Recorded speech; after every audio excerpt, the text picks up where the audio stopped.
봄철에는 봄나물을 먹는 것이 건강에 좋다고 이야기하죠. 그런데 그 이야기가 우리나라뿐만 아니라 인도에서도 얘기하고 있다는 거 아셨나요? 아유르베다에서 이야기하고 있는 환절기 건강을 지키는 방법에 대해서 이번 영상에서 한번 알아보도록 하겠습니다.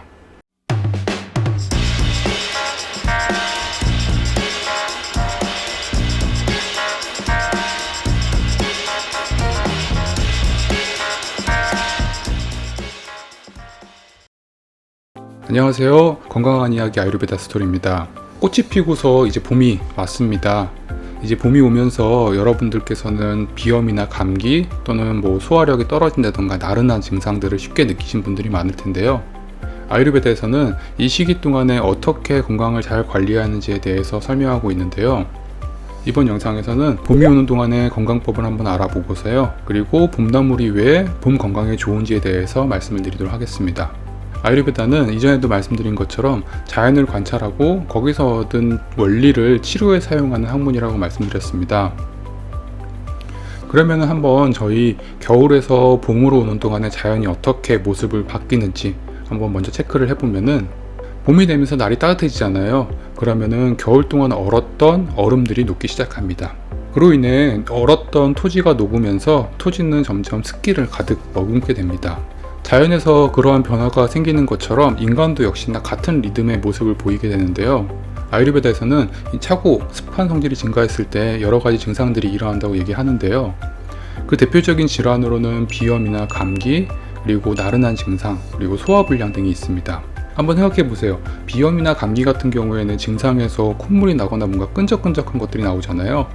그런 것들을 아유르베다에서는 습한 성질이다, 특히나 차고 습한 성질이다 라고 이야기를 하는 거고요. 그리고 차고 습한 이 물이라는 것은 우리 몸에서 소화의 불을 끄는 역할을 합니다. 다시 말해서 봄 기간 동안에 소화력이 떨어지는 것이 바로 이 성질들이 증가해서 우리 몸에 소화가 잘 안 되는 증상으로 표현이 되는 것이죠. 그렇다면은 봄 기간 동안에 이런 불균형들을 어떻게 회복할 수 있어야 될까요? 아유르베다에 따르면은 이 차갑고 습한 성질은 반대 성질을 증가시킴으로 인해서 서로 상쇄시켜야 한다라고 이야기를 하죠. 결국에는 따뜻하고 건조한 성질의 음식이나 생활 패턴들을 적용할 필요가 있는 것입니다.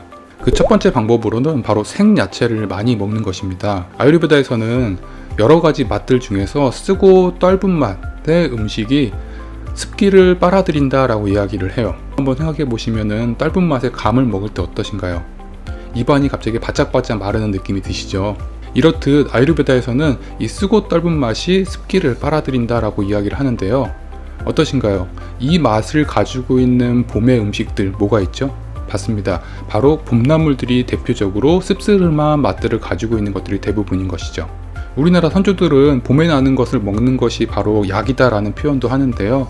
마찬가지로 아유르베다 입장에서도 봄에 나오는 이 씁쓸한 음식들이 바로 겨울 동안에 쌓였던 차고 건조한 것들을 서로 줄여주는 역할을 하게 되는 거죠.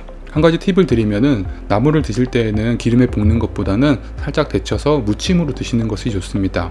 왜냐면 아유르베다 측면에서 기름이라고 하는 것은 역시나 습한 성질을 갖고 있기 때문이죠. 그래서 저희가 줄여야 하는 습한 성질을 오히려 증가시킬 수 있기 때문에 가능하시다면 무침으로 드시는 걸 추천을 드립니다.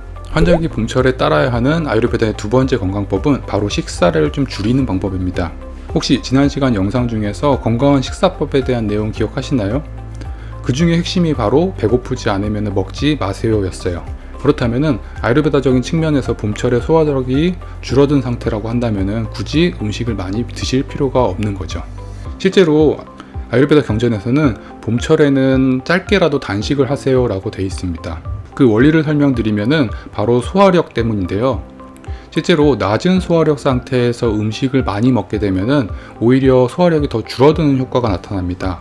왜냐면은 소화력 입장에서 결국에 음식은 일거리를 주는 거잖아요. 그렇기 때문에 일거리를 줄여주고 소화력이 원래 상태를 회복할 수 있도록 좀 쉴 수 있도록 내버려 주는 것이죠.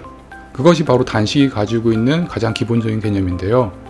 솔직히 단식이라고 하시면 좀 어려우시잖아요. 그렇기 때문에 긴 기간 동안 단식하시는 것보다 오히려 하루 단위의 간헐적 단식을 하시는 것도 추천을 드립니다.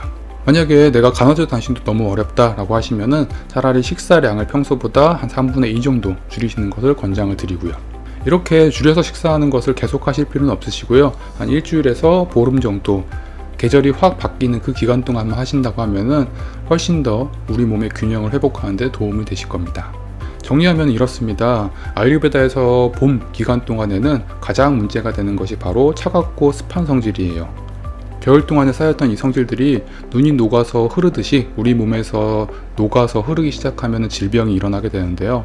대표적인 봄철에 나타나는 모든 증상들이 바로 이 성질과 관련이 있습니다. 그리고 이것들을 줄이기 위해서는 가장 기본적으로는 쓰고 떫은 맛의 음식, 즉 봄나물들을 많이 드시는 것과 식사량을 조금 줄여서 소화력을 좀 쉴 수 있도록 기회를 주는 것이 바로 아유르베다의 봄철 건강법이 되겠습니다. 어떻게 이번 영상 좀 도움이 되셨나요? 도움이 되셨다면 좋아요와 구독 부탁드리고요. 알림 신청하시면 좀 더 새로운 정보들 많이 얻어보실 수 있을 겁니다. 감사합니다. 지금까지 건강한 이야기 아유르베다 스토리였습니다.